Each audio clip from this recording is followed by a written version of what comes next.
Κάνω αυτό το βίντεο για εσένα. Για εσένα που πιστεύεις ότι δεν υπάρχουν ευκαιρίες στην Ελλάδα. Σε καταλαβαίνω απόλυτα, γιατί έτσι πίστευα κι εγώ κάποτε.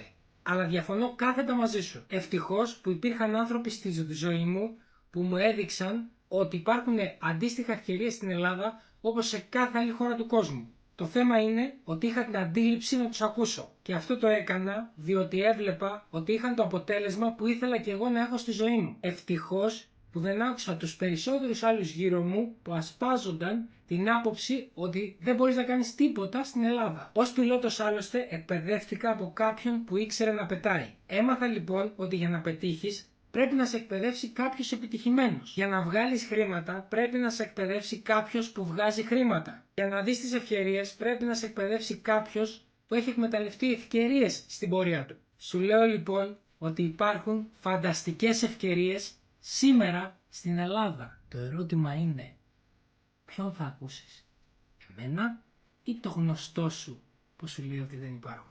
Κάνε με follow για να βλέπεις το περιεχόμενό μου και αν είσαι πιο τολμηρός, στείλε μου και μήνυμα.